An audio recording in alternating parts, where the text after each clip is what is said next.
La llave giró en la cerradura con el sonido familiar de un hogar. Podía oler mis geranios en el balcón, el aire quieto de una casa que me esperaba. Dejé caer las maletas al suelo, el cansancio del viaje disolviéndose en la alegría de estar de vuelta. Mi casa, mi silencio. Caminé hacia la cocina, el alma de la casa, lista para sentir el olor a ajo y laurel impregnado en las paredes. Pero lo que me golpeó fue un hedor químico, frío, aséptico. Me detuve en el umbral de la puerta. No era mi cocina. Las paredes de terracota, calentadas por el sol de la tarde, ahora eran blancas. Un blanco de hospital. Mi cocina de hierro, pesada, testigo de 1000 recetas, había sido reemplazada por una placa de vitrocerámica lisa, brillante. Mis cacerolas de cobre, colgadas con el cariño de una vida, habían desaparecido. En su lugar, cajas de electrodomésticos con el logotipo de una marca que nunca había visto. ¡Mamá! ¡Sorpresa! La voz de Daniel me sobresaltó. Él y Valeria aparecieron desde el pasillo, sonriendo. Una sonrisa demasiado amplia, demasiado ensayada. ¿Te gusta? Es un upgrade. Valeria consiguió una colaboración increíble, dijo, señalando la cocina como un vendedor de coches. Valeria me abrazó. Su perfume era dulce y caro. Necesitábamos un espacio más funcional para las grabaciones, Carmen. Más limpio, ¿entiendes? Yo no entendía. Veía mi santuario violado, transformado en un plató frío para una vida que no era la mía. No dije nada. Solo asentí. Me di la vuelta, buscando el refugio de mi habitación. Necesitaba respirar. Necesitaba encontrar un trozo de mí misma en ese nuevo y extraño mundo. Abrí la puerta de mi habitación. Pero no eran mis cosas las que estaban allí. Eran las suyas. Vestidos de marca, zapatos, cajas de maquillaje. Mi cama había desaparecido. En su lugar, un tocador con un espejo rodeado de luces. La cocina era el corazón de la casa, pero mi habitación era mi alma. Y la habían arrancado sin pedir permiso. En ese instante, me di cuenta. La guerra no estaba por empezar. Ya había comenzado mientras yo estaba fuera. Esta historia de humillación e injusticia no ha hecho más que empezar. Para no perderte el giro argumental que está por venir, suscríbete ahora y activa la campanita de notificaciones. Mi nombre es Carmen Castillo. Durante 30 años, el mundo me conoció como la chef Carmen, dueña de la bodega de Javier. No era un restaurante de lujo, pero tenía alma. Cada olla, cada plato, cada mantel a cuadros contaba la historia que mi difunto marido, Javier, y yo construimos juntos. Él, con su amplia sonrisa, se encargaba del salón. Yo, en los fogones, regía el fuego, las especias, el caos organizado de mi cocina. Éramos un equipo.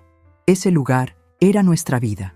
Mi pasión por el fuego venía de mi abuela, una andaluza de manos fuertes que decía que cocinar era la forma más honesta de decir «te quiero». Para mí, la cocina nunca fue solo una habitación. Era mi taller, mi confesionario, el lugar donde celebré la primera estrella en la guía gastronómica de la ciudad y donde lloré toda la noche cuando Javier se fue. Cada arañazo en la encimera de madera, cada mancha de vino en el suelo, era una cicatriz de un recuerdo que me pertenecía. Esta casa, y especialmente esta cocina, era lo que quedaba de él, lo que quedaba de nosotros. Todo lo que hice fue por Daniel. Javier y yo trabajábamos 16 horas al día para que él tuviera las oportunidades que nunca tuvimos. Recuerdo vender el reloj de oro de mi padre para pagar el máster en el extranjero que tanto anhelaba. Recuerdo las nochebuenas que pasé en la cocina caliente del restaurante, lejos de él, para que su mesa en casa estuviera llena. Lo vi graduarse, lo vi empezar a salir con Valeria. Al principio, pensé que la ambición de ella le haría bien. Era guapa, elocuente, llena de planes. Pero poco a poco me di cuenta de que en sus planes yo no encajaba. Daniel comenzó a avergonzarse de mis manos con olor a ajo, de mi ropa sencilla. La bodega de Javier, que antes era su orgullo, se convirtió en el restaurante antiguo de mi madre. La llegada de Valeria aceleró esa distancia. Ella, con su mundo de filtros y apariencias, me miraba con una especie de lástima, como si yo fuera una reliquia de un tiempo que necesitaba ser superado. Y mi hijo, mi único hijo, lo permitía. Él observaba en silencio mientras su novia me corregía, me menospreciaba, me convertía en un mueble pasado de moda en mi propia casa.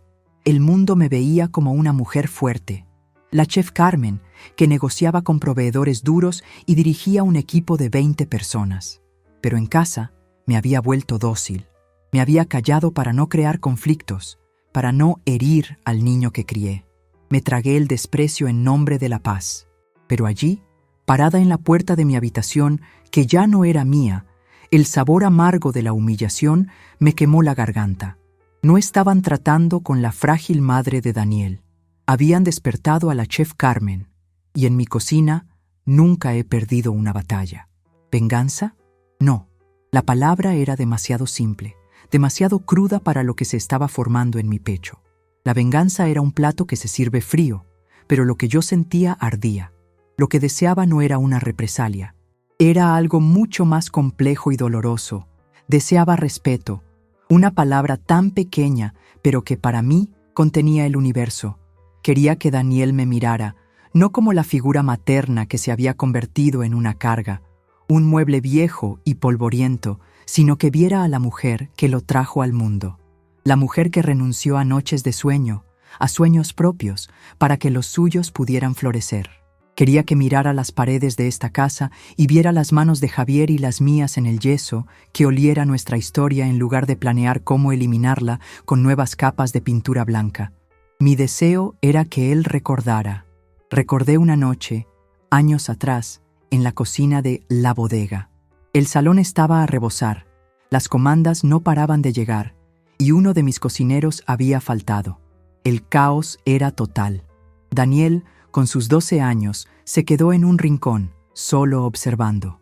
Sus ojos no se despegaban de mí. Yo me movía rápido, gritaba órdenes, controlaba 4 sartenes a la vez, el sudor corriéndome por la frente. Al final del servicio, exhausta, me senté en un cajón. Él se acercó, cogió un paño húmedo y, sin decir nada, me lo pasó por la cara. «Mamá», susurró, con una admiración que nunca más vi en su mirada. «Eres la mujer más fuerte que conozco». ¿Dónde estaba ese niño? ¿Qué habían hecho con él? A la mañana siguiente, bajé las escaleras y el olor a café no era el mío. Era un aroma artificial, proveniente de una máquina cromada que parpadeaba con luces azules. Valeria estaba apoyada en la encimera, grabando un vídeo para sus redes sociales. «Buenos días, seguidores. Mirad qué maravilla me ha mandado Hogar Tech. Café perfecto con un solo toque, sin ensuciar, sin pozos». «Adiós, cafetera de la abuela», guiñó un ojo a la cámara, un gesto que me excluyó de mi propio ritual matutino. Daniel entró en la cocina, cogió una cápsula y me ofreció una taza. «Es más práctico, mamá», dijo, como si la practicidad pudiera sustituir el afecto. Yo no quería practicidad. Quería mi vieja cafetera, mi rutina, el derecho a existir en mi casa sin ser tratada como una pieza de museo. Mi deseo era simple. Quería recuperar mi vida, el derecho a ser Carmen, no la suegra de Valeria. Quería que mi voz tuviera peso, que mis recuerdos tuvieran valor. Pero cada gesto suyo me mostraba lo lejos que estaba ese deseo. Las conversaciones que se detenían cuando yo llegaba, las decisiones sobre la decoración, las compras, los planes para el fin de semana, todo se hacía como si yo no estuviera allí. Era un fantasma en mi propia historia, y ellos eran los nuevos inquilinos que apenas podían esperar a que el antiguo ocupante desapareciera por completo. La culpa, esa vieja compañera de las madres, todavía intentaba susurrarme al oído. «No montes una escena, Carmen, es la felicidad de tu hijo». Pero la voz de la chef Carmen, la mujer que había sido, gritaba más alto. Decía que la felicidad construida sobre la falta de respeto a los demás no es felicidad, es tiranía. Empecé a observarlos, callada, tomando nota mental de cada mirada de desprecio de Valeria, de cada silencio cómplice de Daniel. Mi deseo, que antes era un anhelo doloroso de amor y reconocimiento, comenzó a transformarse. Estaba ganando aristas, volviéndose más duro, más enfocado. Ya no era un sueño, era un plan. La confirmación de que estaba en el camino correcto llegó esa noche. Me llamaron para que me sentara en el salón. Había una botella de champán en hielo. Los dos tenían un brillo febril en los ojos.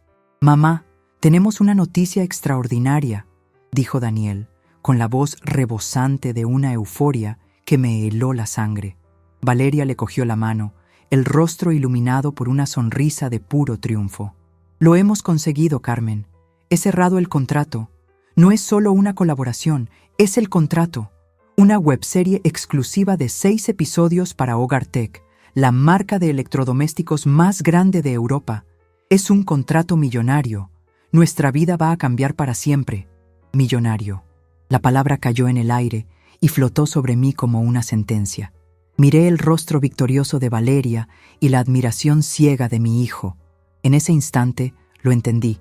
Ya no era una disputa familiar por una habitación o una cocina. Era una guerra contra una corporación, contra abogados, contra el poder del dinero que yo no tenía. En esa sonrisa vi mi deseo de respeto ser aplastado por el peso de un contrato que me convertía, oficialmente, en un obstáculo a eliminar. No esperaron una respuesta. El sonido del corcho del champán al estallar fue la única puntuación a mi silencio. El líquido dorado y burbujeante llenó las copas que un día fueron de mi boda, y que ahora parecían atrezo en una obra de teatro sobre mi caída. Daniel y Valeria brindaron, con los ojos fijos el uno en el otro, compartiendo un sueño del que yo era una mera espectadora, una espectadora no deseada. «No me lo puedo creer, mi amor», decía Valeria, con la voz embargada de una emoción que me pareció obscena. 3 meses de grabación, un caché de 7 cifras. Podremos comprar el coche que querías, Daniel. Podremos viajar a Asia a final de año. Daniel la besó, un beso cinematográfico, hambriento. Nos lo merecemos, Vale. Hemos trabajado mucho para esto. ¿Nosotros? La palabra me golpeó como una bofetada. ¿Qué trabajo? ¿Vivir en mi casa? ¿Usar mi electricidad? ¿Destruir mi cocina? Valeria, entonces, se volvió hacia mí, como si solo en ese momento recordara mi existencia. Cogió una tablet de la mesa de centro que no reconocí. «Mira, Carmen, aquí está el plan de producción, para que no te pierdas». La condescendencia en su voz era palpable. En la pantalla, mi vida estaba organizada en una hoja de cálculo. Lunes y miércoles, grabación interna en la cocina. El equipo llega a las 7. Martes, grabación externa en el antiguo jardín. Vaciló por una milésima de segundo. Tendremos que mover algunos muebles del salón para hacer espacio para el equipo de iluminación. Y quizás pintar esa pared de la entrada. La producción cree que el color es un poco pesado. Cada palabra era un golpe. No estaban pidiendo mi permiso. Me estaban informando del cronograma de la invasión. Y fue entonces cuando la imagen completa se formó en mi mente, nítida y cruel. Su insistencia en que hiciera ese viaje a Canarias, el sueño de mi vida. «Vete, mamá, necesitas descansar, te lo mereces», me dijo Daniel, ayudándome a hacer las maletas. No era un gesto de amor, era un movimiento estratégico. Necesitaban el tablero libre para colocar sus piezas. Y yo, la reina, fui convenientemente retirada del juego para que pudieran dar el jaque mate. Mi viaje no fue un regalo, fue su coartada. «Carmen, estás muy callada», dijo Valeria con una falsa dulzura. «¿No te alegras por nosotros? Míralo por el lado bueno. Con el éxito de la serie, el valor del piso se va a disparar. Y con el dinero que vamos a ganar, podremos por fin comprar un sitio para nosotros. Y por supuesto, un apartamento más pequeño para ti. Un lugar más adecuado, ¿sabes? Sin escaleras, más fácil de limpiar». Ahí estaba, la oferta envuelta en papel de regalo de preocupación. La sentencia de exilio disfrazada de cuidado. No solo querían usar mi casa, querían mi casa. Me levanté. Las piernas parecían de plomo. Estoy cansada. La noticia ha sido mucha emoción. Las mentiras salieron con una facilidad que me asustó. Voy a acostarme. Caminé hasta el pequeño cuarto de costura que ahora era mi dormitorio. Cerré la puerta y me apoyé en la madera fría, conteniendo la respiración. Podía oírlos reír en el salón, el tintineo de las copas, los planes que se trazaban en voz alta. Era una prisionera, y los barrotes eran las paredes de la casa que yo misma había construido. No pude dormir. El sonido de su felicidad era una tortura. Horas después, Cuando el silencio finalmente comenzó a reinar, oí abrirse la puerta de mi antiguo cuarto. La voz de Valeria, ahora un susurro cortante, resonó por el pasillo silencioso. Estaba hablando por el móvil. Mi cuerpo se movió por instinto. Pegué la oreja a la puerta fría de mi cubículo. «Sí, Marcelo, el contrato está firmado», decía. La voz era otra, fría, calculadora, sin el tono meloso que usaba con Daniel. «No, no te preocupes por su madre. Sí, la casa es el escenario perfecto, justo lo que la marca quería. Autenticidad, historia. No necesitan saber que la historia pronto se mudará a una residencia». Se rió, una risa baja, cruel. «¿Daniel? Ah, por favor, es un corderito, hace todo lo que le digo. Solo necesito unos meses más. Dame tiempo y me quito de en medio a la vieja». Quitarse de en medio a la vieja. Esas palabras no fueron susurradas. Explotaron dentro de mi cabeza. No se trataba de ambición, no se trataba de negocios. Era un plan de eliminación. Y yo era el objetivo. El shock pasó. El miedo se fue. En su lugar, algo helado y duro como el acero se apoderó de mí. La guerra había sido declarada. Y yo, Carmen Castillo, no sería una víctima. Sería la general de mi propio ejército. El timbre sonó a las 6 de la mañana.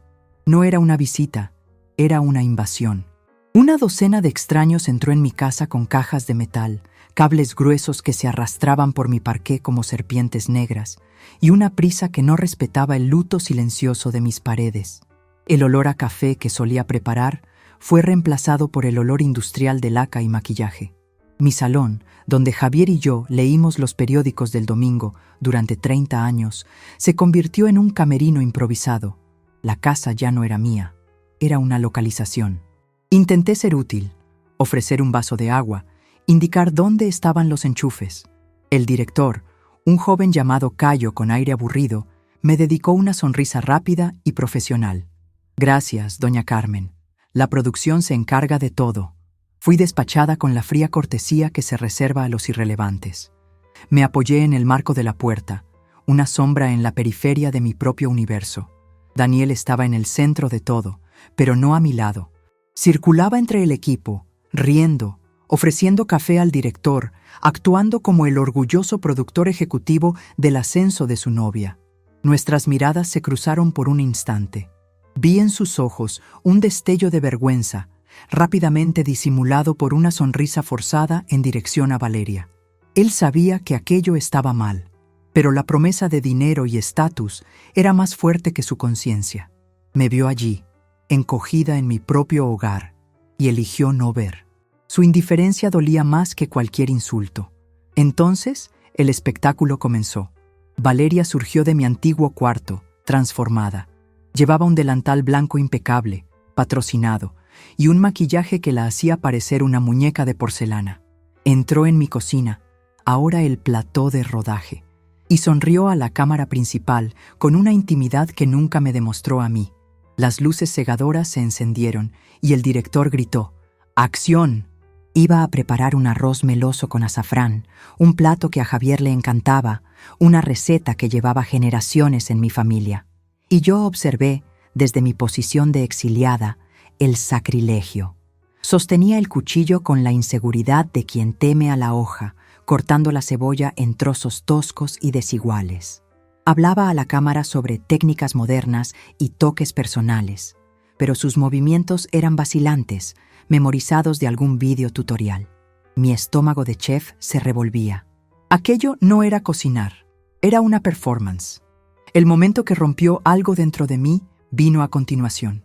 Vi a Valeria coger el paquete de arroz bomba y verterlo en un colador, preparándose para lavarlo. Lavar el arroz para un plato meloso, un pecado capital. El almidón era el alma del plato, lo que le daba la cremosidad, la textura aterciopelada. Lavarlo era como desangrar el arroz hasta la muerte. Mi cuerpo se movió antes de que mi cerebro pudiera detenerlo. Fue un instinto, la reacción de toda una vida dedicada a ese oficio. No podía quedarme parada y presenciar ese asesinato culinario. Caminé lentamente hasta el borde del plató, fuera del campo de la cámara principal. Esperé una pausa. Cuando el director pidió que le retocaran el maquillaje, me acerqué con cuidado. «Valeria, Cariño, empecé en voz baja, casi en secreto. Un consejo: no laves el arroz. El almidón es esencial para la cremosidad. Es lo que hará que tu plato quede perfecto. Mi intención era pura. Era el instinto de la maestra intentando guiar a la aprendiz, de la suegra intentando crear un puente. Valeria se giró hacia mí. La sonrisa dulce que usaba para las cámaras desapareció, reemplazada por una máscara de fría irritación. Sus ojos me fusilaron, y entonces, en un tono de voz lo suficientemente alto para que cada uno de los 12 extraños en mi casa pudiera oír, dijo: «Suegra, por favor, estamos grabando. Tu tiempo de dar consejos en la cocina ya pasó. La chef, aquí, ahora soy yo». El silencio que siguió fue absoluto, pesado, cortante. Pude sentir las miradas del equipo desviándose de mí, centrándose en sus zapatos, en sus móviles, en cualquier lugar que no fuera mi rostro. Oí al director carraspear y decir: «Vale, retocando maquillaje, chicos. Volvemos en 5». Nadie me miró. Fui borrada de la escena. Me quedé allí, parada, bajo las luces calientes que de repente parecían quemarme la piel. El rostro de Valeria, ahora sonriendo de nuevo al espejo de la maquilladora, era la imagen del triunfo. No solo me había corregido, me había ejecutado públicamente. Me había declarado obsoleta, inútil, en el único lugar del mundo donde siempre fui reina. Me di la vuelta y me fui. Cada paso fuera de la cocina parecía pesar una tonelada. Podía sentir las miradas de lástima en mi espalda, y aquello era peor que el odio. En ese silencio embarazoso, en ese pasillo que ahora parecía extraño, ya no era la chef Carmen, la dueña de la casa, la madre de Daniel. Era solo la vieja. La humillación era un sabor a hiel en mi boca, y por primera vez en mi vida, dentro de mi propia casa, me sentí completamente sola. Cerré la puerta del pequeño cuarto y el sonido del pestillo fue el punto final más rotundo que jamás había oído. El ruido de la grabación al otro lado de la pared, la voz animada de Valeria, las instrucciones del director, los pasos del equipo, parecía venir de otro mundo, un planeta lejano donde ya no era bienvenida. Allí, en ese cubículo que antes era mi taller de costura, el único sonido era el de mi propia respiración, irregular y pesada. Me senté en el borde de la cama individual, una cama de invitados en mi propia casa. Mis manos, que durante tantos años supieron empuñar cuchillos con precisión quirúrgica y controlar el fuego con la intimidad de una amante, ahora temblaban sobre mi regazo. El rostro de Valeria, transfigurado por la arrogancia, estaba grabado en mi retina. «Tu tiempo ya pasó». La frase resonaba en mi mente, cada palabra un clavo en mi ataúd de invisibilidad. La humillación era una ola física. Empezaba como un nudo helado en el estómago y subía como una fiebre, quemándome la cara, el cuello. Repasaba la escena, una y otra vez. El silencio del equipo, las miradas de piedad, la cobardía de Daniel, que permaneció mudo mientras su novia me aniquilaba. Él, que aprendió a comer arroz en mi regazo, que rebañaba la olla con el dedo cuando creía que no lo veía, presenció la profanación de nuestra receta, de nuestra historia, y no hizo nada.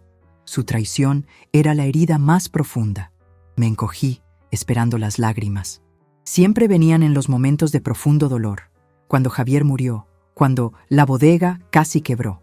Las esperé, como si fueran una purga necesaria, pero las lágrimas no vinieron. En su lugar, algo diferente comenzó a subir. Una corriente eléctrica, fría y poderosa, que partió de lo más profundo de mi alma y estremeció cada fibra de mi ser.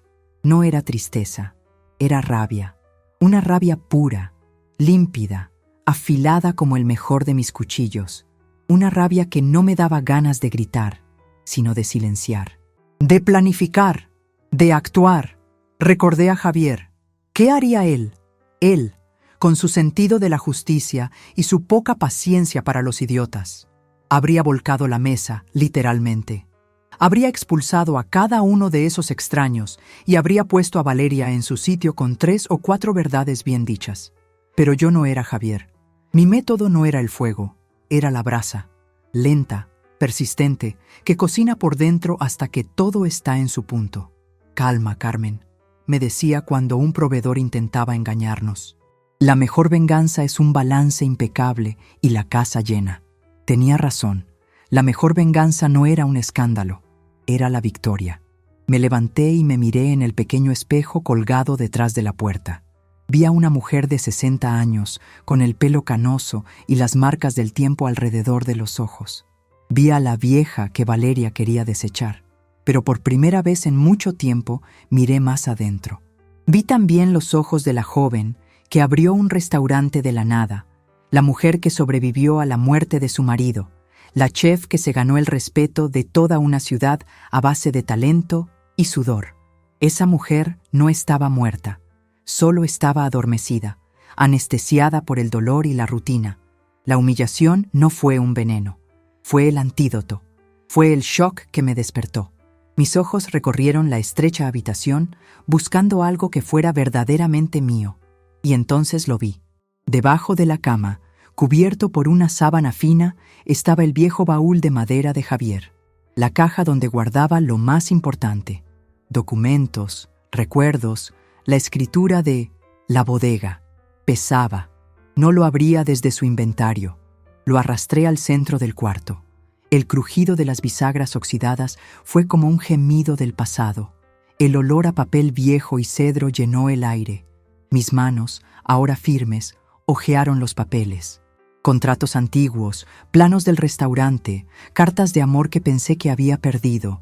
Y, en el fondo, en una gruesa carpeta de cartulina, el corazón de todo: la escritura de la casa, el certificado de liquidación de la hipoteca, el registro de la propiedad, cada documento con mi nombre al lado del suyo: Carmen y Javier Castillo, propietarios.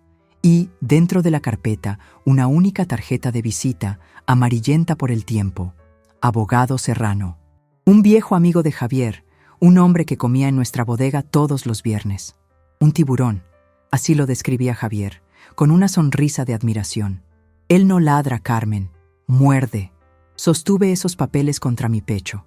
No eran solo hojas viejas, eran la prueba de mi vida, de mi trabajo, de mi derecho. Eran mi armadura. Valeria, con sus contratos millonarios y su arrogancia de silicona, había cometido un error fatal. Me había subestimado. Pensó que la casa era solo un escenario y que yo era solo un accesorio antiguo que había que quitar de en medio. Se olvidó de preguntar quién era la dueña del teatro. Una sonrisa lenta, una sonrisa que no era de alegría, sino de certeza, se formó en mis labios. Valeria dijo que mi tiempo ya pasó, pero allí, sosteniendo los papeles que demostraban que cada ladrillo de esa casa me pertenecía, lo entendí. Mi tiempo no se había acabado, solo acababa de empezar. Es imposible no sentir el peso de esta humillación. Si tú también te has indignado, dale a me gusta al vídeo y cuéntame desde qué ciudad me estás viendo. Me aseguraré de responder a cada comentario. A la mañana siguiente, el ruido de la invasión se reanudó puntualmente a las 6, pero por primera vez no me intimidó. Era solo ruido de fondo. Mientras el equipo de rodaje transformaba mi salón en un laberinto de cables y luces, me encerré en mi pequeña habitación con un propósito. Marqué el número de la tarjeta amarillenta con dedos firmes. La voz de la secretaria al otro lado de la línea era impersonal y eficiente. Despacho del abogado Serrano. Buenos días. Buenos días. Quisiera concertar una cita con el abogado Serrano. Mi nombre es Carmen Castillo. Hubo una pausa.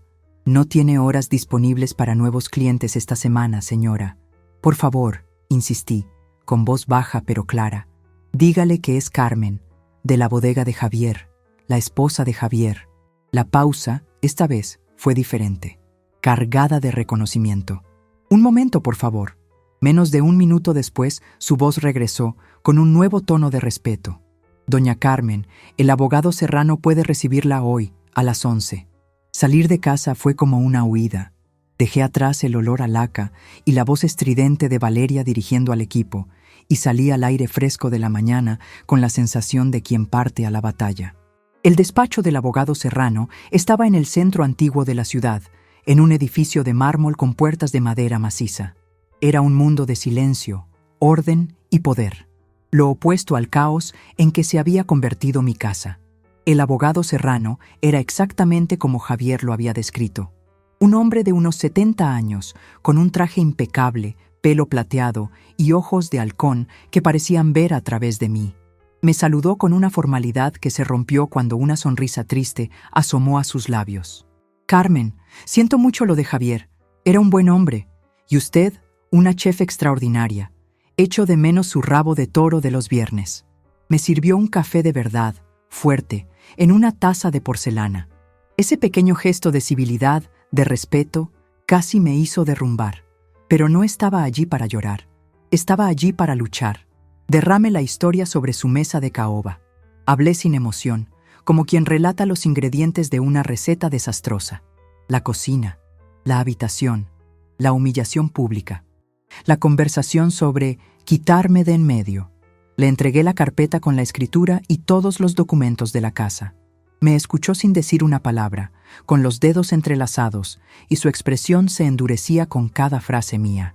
Cuando terminé, se quedó en silencio durante un largo minuto, analizando los papeles. Legalmente, Carmen, la casa es suya, incontestable, dijo finalmente, con voz grave. Podemos interponer una demanda de desahucio, expulsarlos. Pero hizo una pausa y yo sabía que el pero era el problema. Será una guerra, una pelea familiar fea, pública y que puede alargarse años en los tribunales.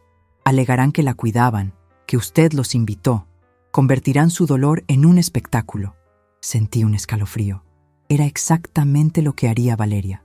Me pintaría como la suegra loca y resentida. No quiero un espectáculo, abogado Serrano. Quiero justicia.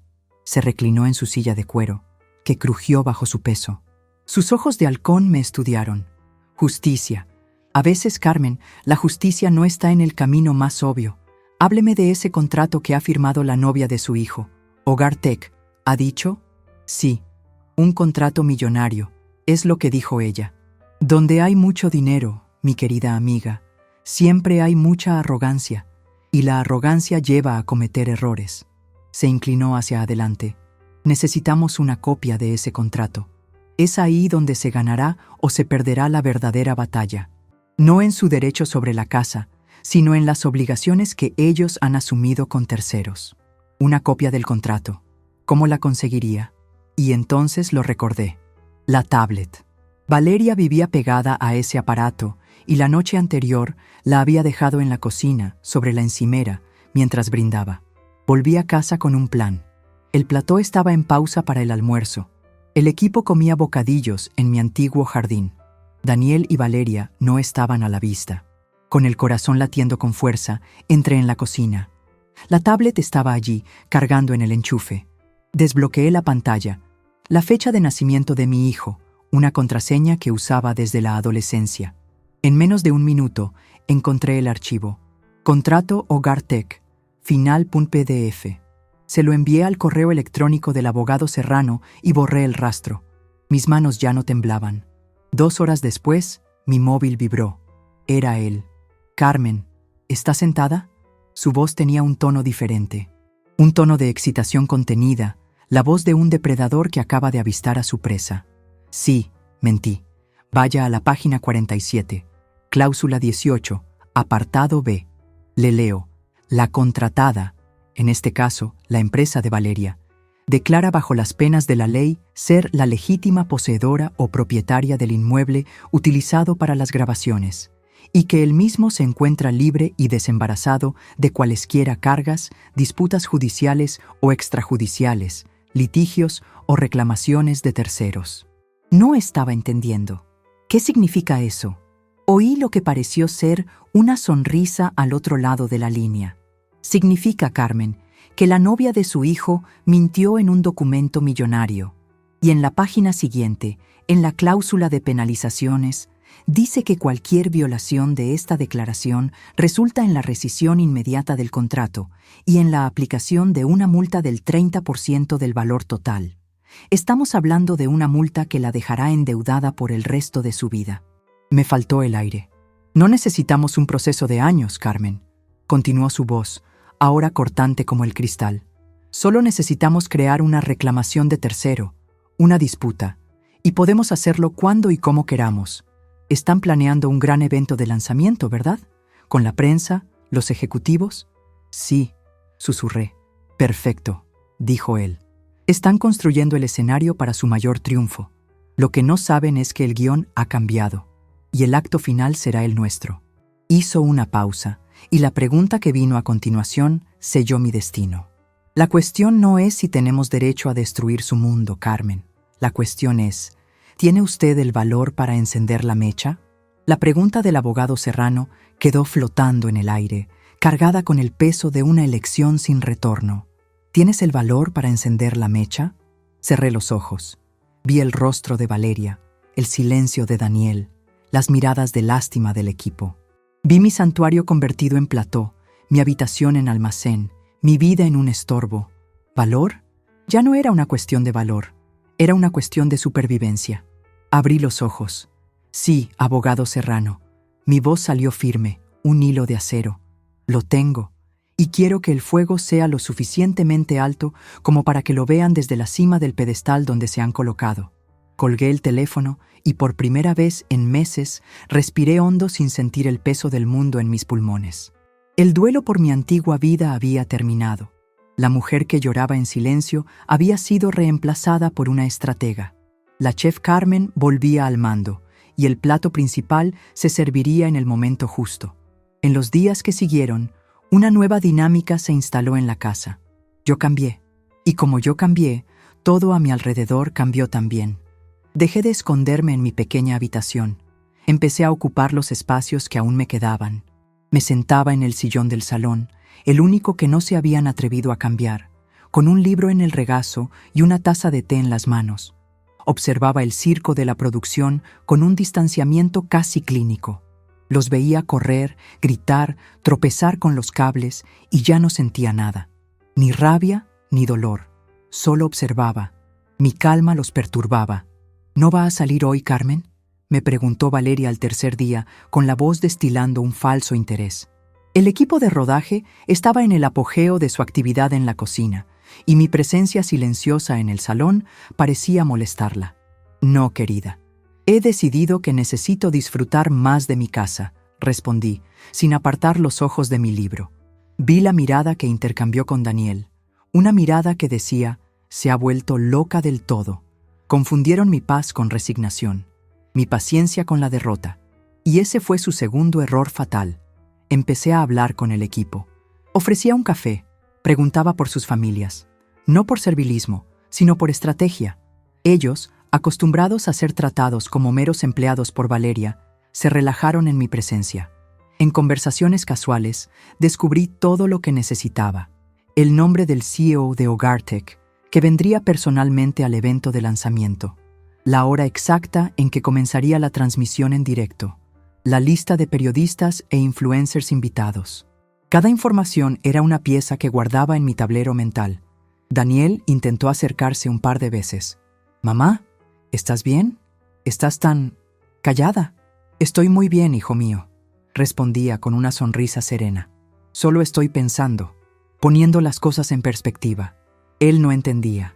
Veía mi silencio y sentía alivio, pensando que la tormenta había pasado y que yo, finalmente, había aceptado mi nuevo y disminuido lugar en el mundo. No se daba cuenta de que la calma que lo tranquilizaba era, en realidad, el ojo del huracán. El desprecio de Valeria, por otro lado, se volvió más audaz. Viendo que ya no reaccionaba, pasó a ignorarme por completo, a dar órdenes que me afectaban directamente como si fuera invisible. «Necesitamos quitar este sillón de aquí para la fiesta. Está estorbando», le dijo a un productor, señalando mi último refugio. Me levanté lentamente. El productor se detuvo, sin saber qué hacer. Miré a Valeria. No levanté la voz, solo dije, «Este sillón fue el último regalo que mi marido me hizo. Se queda». Hubo un instante de tensión. Valeria me fusiló con la mirada, lista para la pelea. Pero había algo nuevo en mi postura, una solidez que la hizo retroceder. Resopló y le dijo al productor, «Vale, arréglatelas, rodéalo». Fue una pequeña victoria, pero para mí lo significó todo. Estaba retomando mi territorio, centímetro a centímetro. La semana pasó como un borrón de preparativos frenéticos para la gran noche del lanzamiento. La casa fue invadida por decoradores, técnicos de sonido, camareros de una empresa de catering. Flores caras fueron esparcidas por todos los rincones, ocultando las marcas de mi vida con el barniz de su riqueza instantánea. Valeria estaba en su apogeo, una reina en su castillo de naipes, radiante, poderosa, insoportable. La noche del evento, la casa pulsaba con música electrónica y conversaciones superficiales. Valeria, con un despampanante vestido rojo, recibía a los invitados, sonriendo a las cámaras, el epítome del éxito. Daniel, a su lado, parecía un accesorio caro, el príncipe consorte de un reino de mentira. Y yo lo observaba todo desde una ventana en el piso de arriba. Llevaba un sencillo vestido negro, elegante, discreto. Nadie notaba mi presencia. Para ellos, yo era solo parte del mobiliario. En mis manos, sostenía un sobre marrón, sellado. Dentro, la notificación extrajudicial preparada por el abogado Serrano. El arma, la mecha. Mi móvil vibró en el bolsillo.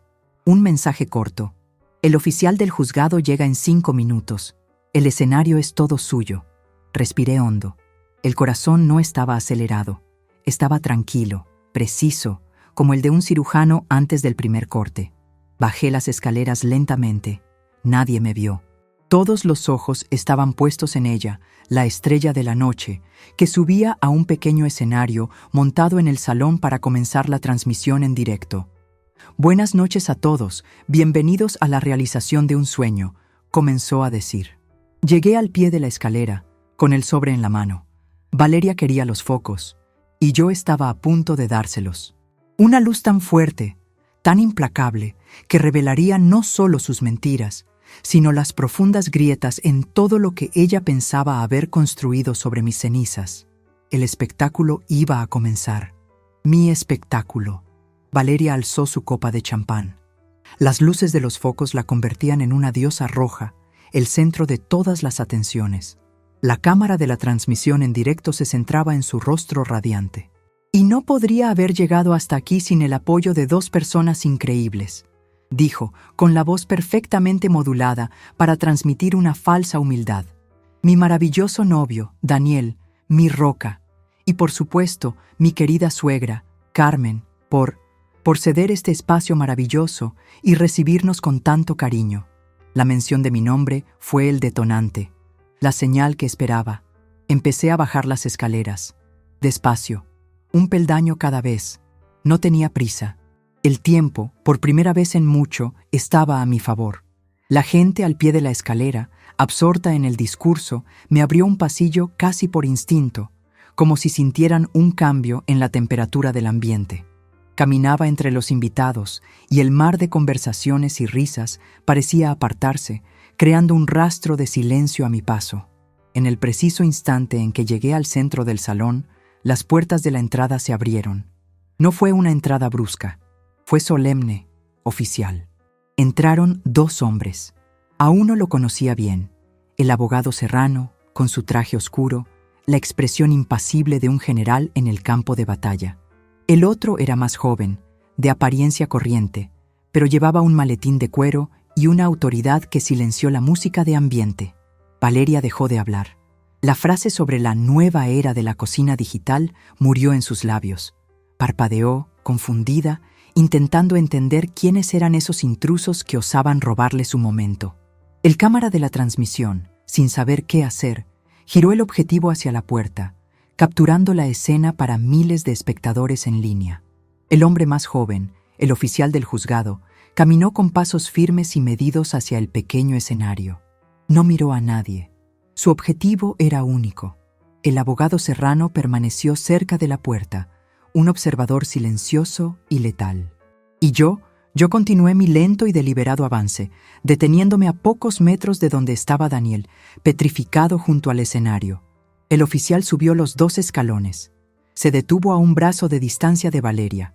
Su voz, cuando habló, no fue alta, pero cortó el aire como una cuchilla. «¿Señora Valeria Fuentes?» Valeria, pálida bajo el pesado maquillaje, solo pudo asentir. «Soy un oficial del juzgado. Y tengo en mi poder una notificación extrajudicial que debo entregarle con carácter de urgencia». Le tendió el sobre marrón que yo conocía tan bien. La mano de Valeria, con sus uñas perfectamente pintadas, tembló al cogerlo. Miró el papel como si fuera una serpiente. Esto debe de ser un error, balbuceó, forzando una sonrisa hacia el público conmocionado. Estamos en medio de un evento en directo. Una broma de mal gusto, seguramente. Le aseguro, señora, que no es una broma. Fue mi momento. Todas las miradas, antes confusas, ahora se volvían hacia mí. Yo era la única pieza que no encajaba en la escena. La anciana de negro, parada, observando el caos que ella misma había orquestado. Di un paso al frente. Mi voz, cuando salió, no tembló. Era la voz de la chef Carmen, la voz de mando que usaba en mi cocina. Pero no me dirigía a Valeria ni a Daniel. Mis ojos encontraron los de un hombre mayor, con traje gris, en primera fila. El CEO de Hogartec, el señor Torres. La información que había recopilado en los días anteriores. Señor Torres, buenas noches. Mi nombre es Carmen Castillo. El hombre me miró, con el ceño fruncido por la irritación de la interrupción. Y esta casa, continué, haciendo un gesto lento que abarcó todo el salón, es mía. Un murmullo recorrió a la multitud. Daniel dio un paso hacia mí. Mamá, ¿qué estás haciendo? Lo ignoré. Seguí hablando con el señor Torres, como si fuéramos los únicos en la sala. Soy la única y legítima propietaria de este inmueble, comprado y pagado hace 35 años con el trabajo mío y de mi difunto marido. Mientras hablaba, vi al abogado Serrano acercarse al CEO y discretamente entregarle una carpeta idéntica a la mía. La señora Valeria Fuentes, proseguí, y esta vez la miré a ella, que me observaba desde el escenario con puro odio. Firmó un contrato con su empresa, declarando, bajo las penas de la ley, que era la legítima poseedora de este lugar para fines comerciales. Una declaración fraudulenta. Saqué de mi bolso la escritura original de la casa. El papel era antiguo, los pliegues gastados, pero, en ese momento, tenía más peso que todo el dinero de su contrato. La levanté. Esta es la escritura de mi casa, y en ningún momento he autorizado ningún tipo de actividad comercial, rodaje o evento en mi propiedad. La notificación que la señora Fuentes acaba de recibir le informa de que tiene 48 horas para cesar todas las actividades y retirar sus equipos, so pena de acciones judiciales por allanamiento y uso indebido de la propiedad. El rostro del señor Torres pasó de la irritación a la furia. Abrió la carpeta que el abogado Serrano le había dado y sus ojos recorrieron las páginas. Finalmente, miré a Valeria. El rojo de su vestido ahora parecía el color de la vergüenza. Estaba acorralada, expuesta en su escenario de gloria. Dijiste que mi tiempo ya pasó, Valeria. Dije, y mi voz era tranquila, casi triste. Y tienes razón. Mi tiempo de quedarme en silencio, de aceptar ser humillada, de ser tratada como un objeto viejo y sin valor en mi propia casa. Ese tiempo, efectivamente, ha pasado. Di un paso atrás. Mi trabajo allí había terminado. El silencio en la sala era tan denso que se podía sentir. La música había parado. Las cámaras seguían grabando, transmitiendo la implosión de un sueño al mundo. El champán, sin tocar, perdía fuerza en las copas. Valeria estaba parada, congelada, el sobre blanco temblando en su mano contra el vestido rojo.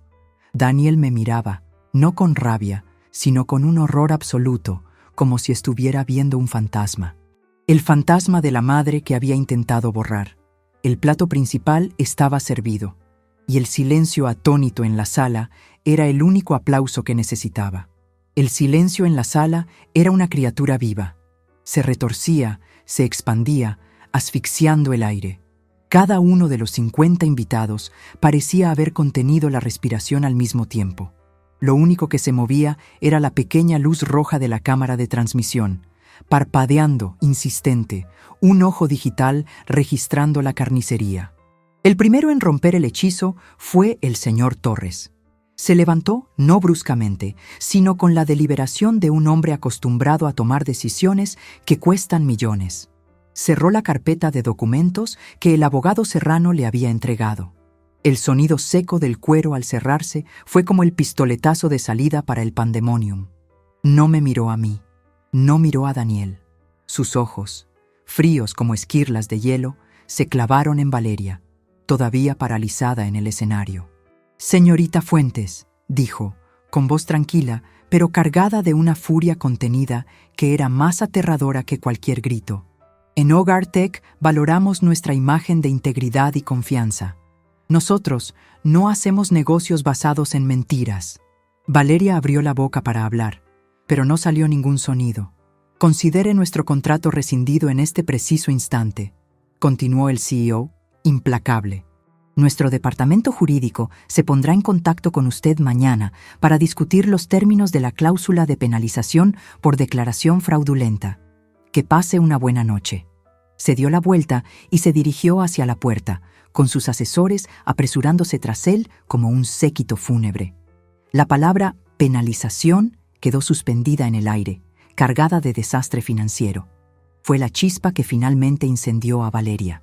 La máscara de profesionalidad, de éxito, de control, se derritió de su rostro, revelando a la criatura cruda y desesperada que había debajo. «¡No!», gritó, un sonido agudo, casi animal. «No pueden hacer esto. Ha sido ella, esa vieja. Lo ha hecho para destruirme». Su dedo, tembloroso, me señaló. Ahora, todas las miradas se volvieron hacia ella, ya no con asombro, sino con una fascinación morbosa, como quien observa un accidente de coche a cámara lenta. «Está celosa, celosa de mi éxito, de mi juventud. Está loca, senil. Se está inventando todo esto para separarnos, para arruinar el futuro de su propio hijo». Se volvió hacia Daniel, con los ojos suplicantes, demenciales. «Díselo, Daniel. Diles que no está bien. Di la verdad». Pero Daniel no podía hablar. Estaba blanco como el papel. Sus ojos iban de Valeria, descontrolada en el escenario, a mí, tranquila e inmóvil cerca de la escalera. Vi en su rostro la agonía de un hombre que ve cómo dos trenes, ambos cargados con partes de su vida, chocan frente a él. No defendió a Valeria. No me defendió a mí. Simplemente se quedó allí, un monumento a su propia debilidad, roto por las consecuencias de sus elecciones. Su parálisis fue la confesión más elocuente. El discurso de Valeria se volvió incoherente. Mezclaba acusaciones contra mí con súplicas a los invitados que comenzaban a moverse, incómodos, hacia la salida. La fiesta había terminado. El espectáculo, sin embargo, estaba en su apogeo. Los móviles se levantaron discretamente, grabando el colapso de la influencer del momento.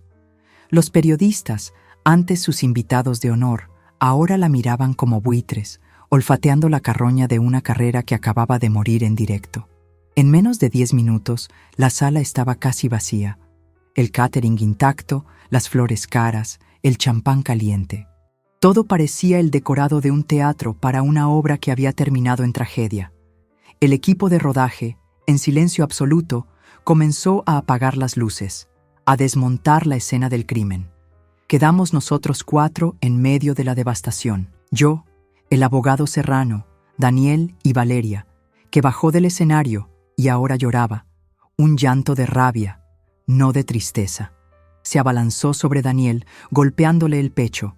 «No has hecho nada. Te has quedado ahí parado y has dejado que me hiciera esto, a nosotros. Eres un débil, un cobarde». Daniel no reaccionó.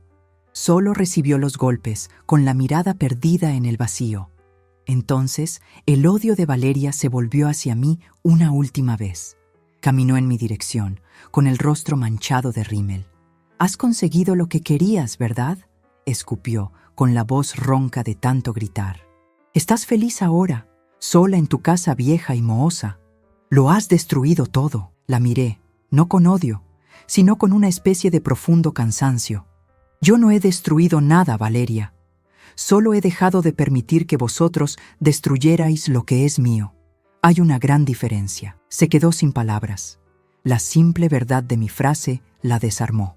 Derrotada, cogió su bolso de diseño del sofá y sin mirar a Daniel, se dirigió a la puerta. Se detuvo, con la mano en el pomo.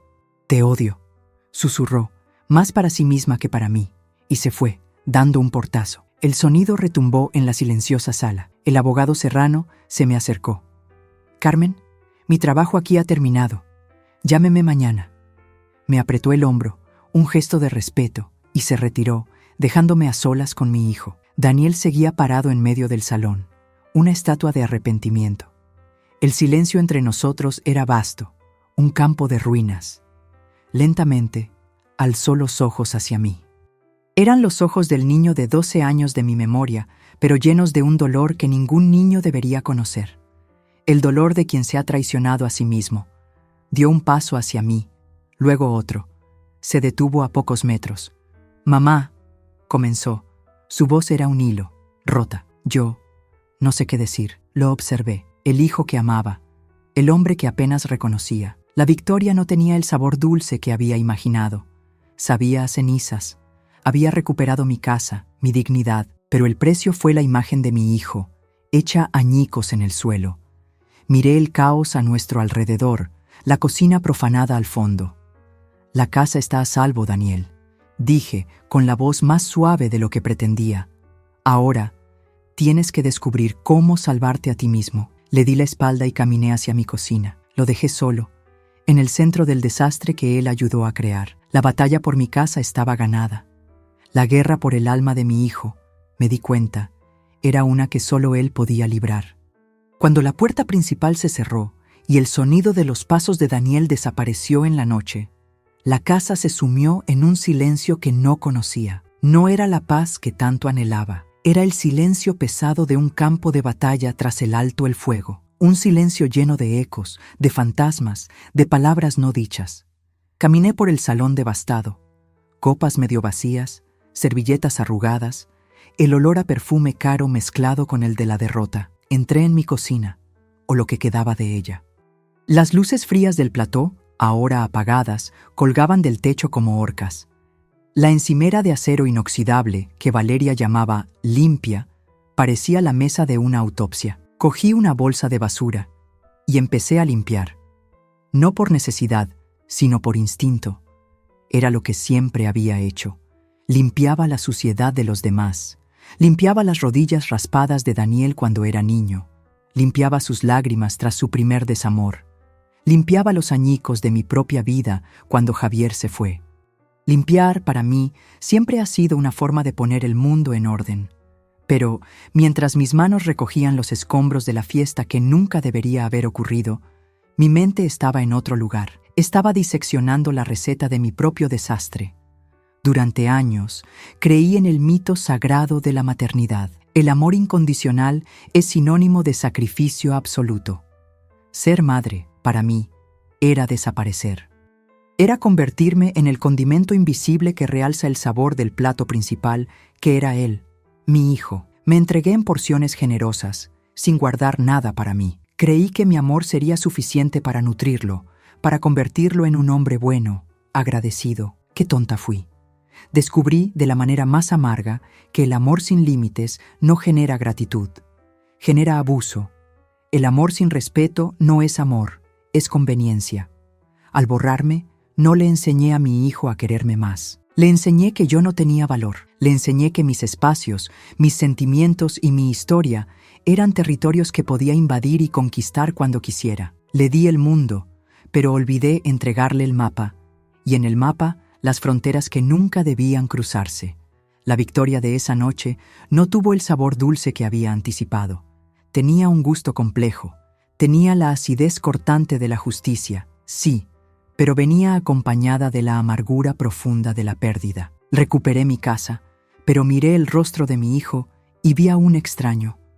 Un hombre roto por su propia codicia y debilidad. Y la parte más dolorosa era admitir ante mí misma mi parte de culpa en la construcción de ese extraño. Mi omisión, mi silencio, mi negativa a decir basta mucho antes, fueron los ingredientes secretos que lo hicieron pudrirse por dentro. Dejé de limpiar y me apoyé en la encimera fría.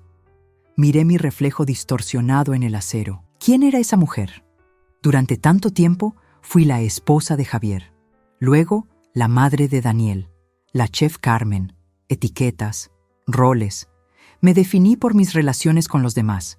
La lucha de esa noche, me di cuenta, no fue solo por la escritura de un inmueble. Fue por la escritura de mi propia identidad.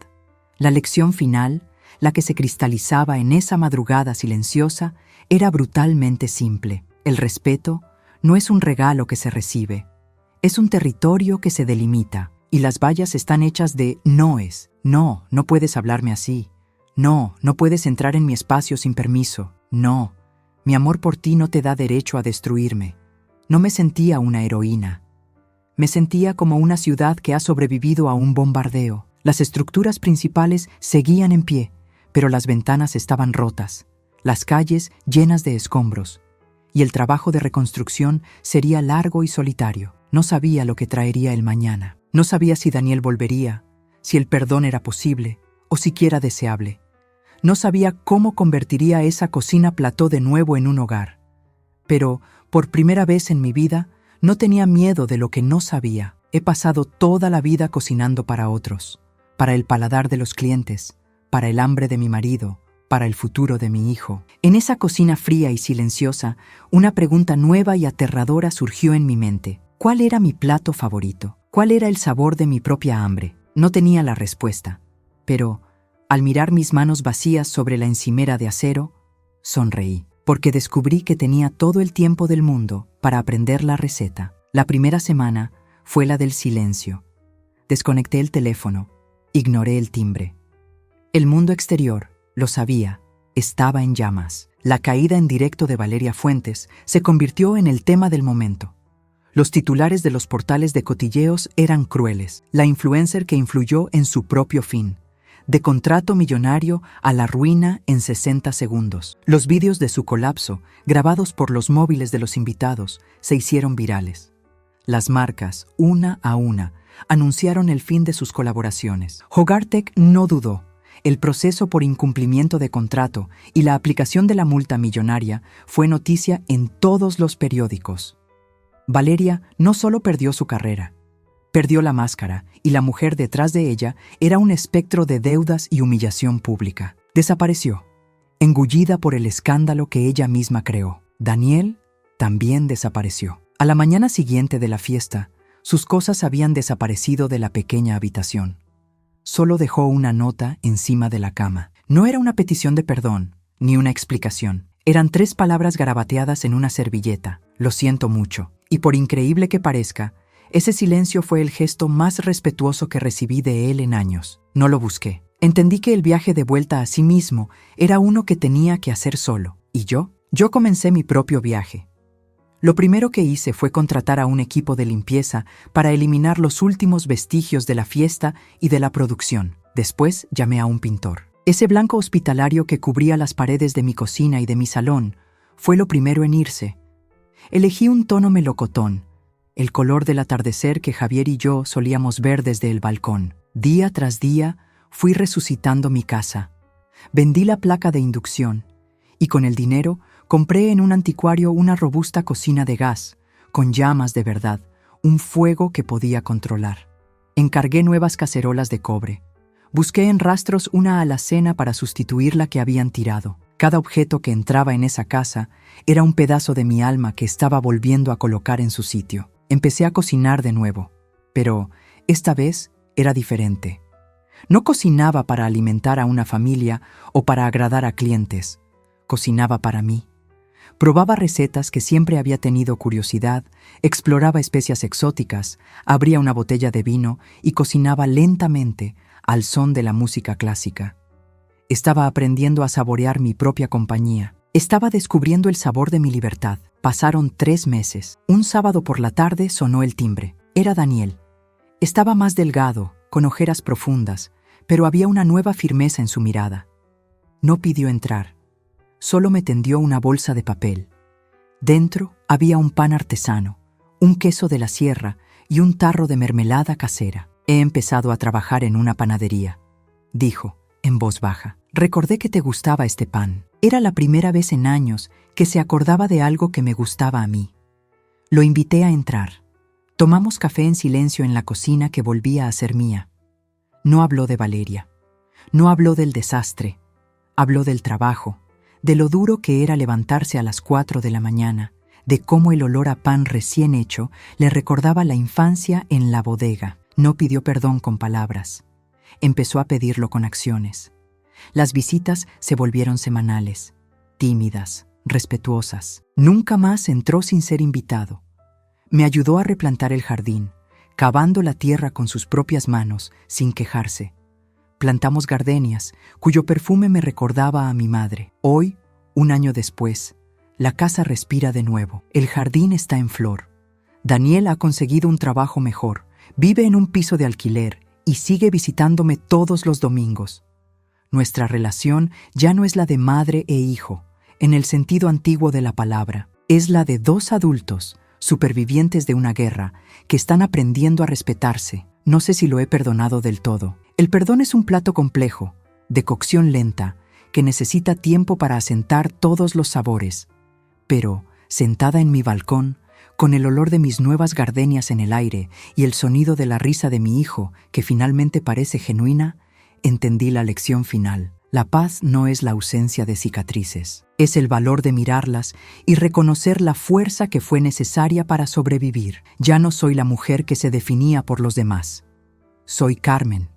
Y por primera vez, con eso basta. Durante mucho tiempo, creí que amar, especialmente como madre, significaba encogerse para caber en el mundo de los demás. Me volví pequeña, silenciosa, casi transparente, pensando que mi sacrificio era la mayor prueba de amor que podía dar. La vida, con su ironía cortante, me enseñó que el mayor acto de amor que podemos ofrecer a alguien es, en realidad, enseñarle a respetarnos. Y esa lección solo se puede enseñar cuando, primero, aprendemos a respetarnos a nosotras mismas. Aprendí que nuestras casas no son solo ladrillo y cemento, son el archivo de nuestra alma, las bibliotecas donde guardamos nuestros recuerdos, nuestros dolores, nuestras alegrías. Y nadie, absolutamente nadie, tiene el derecho de reescribir las páginas de nuestra historia o de arrancar los capítulos que nos hicieron quienes somos. Mi cocina no era solo una cocina, era mi escenario, mi refugio, mi legado. Luchar por ella fue luchar por mí. Quizás tú, que me has escuchado hasta ahora, también te has sentido invisible dentro de tu propio mundo. Quizás han intentado convencerte de que tu tiempo ya pasó, que tus ideas son antiguas, que tus sentimientos no importan. Quizás estás, en este preciso momento, en una guerra silenciosa por tu propio territorio, ya sea un espacio físico, un sueño o el derecho a tener tu propia voz. Si esta historia ha conectado con la tuya, si ha tocado alguna herida antigua o ha encendido una chispa de valor en tu interior, quiero invitarte a dejar un mensaje aquí en los comentarios. No para mí, sino para ti misma y para todas las demás mujeres que lo leerán. Escribe: nadie borra mi historia. Convirtamos este espacio en un mural de fuerza, un recordatorio de que no estamos solas. Si te has acordado de una amiga, una hermana, una madre, alguien que necesita oír que todavía hay tiempo para luchar y que su fuerza es mayor de lo que imagina, comparte esta historia.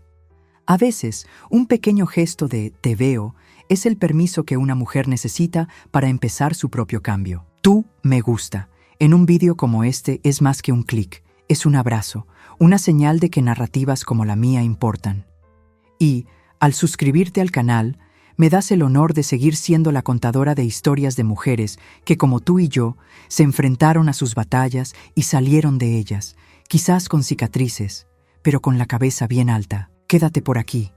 La próxima historia que necesito contar es aún más compleja. Trata de un secreto de familia, una traición descubierta en un antiguo diario, y lo que ocurre cuando una esposa, considerada sumisa por todos, decide cobrar la cuenta de 20 años de mentiras.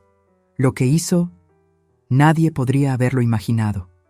Hasta la próxima.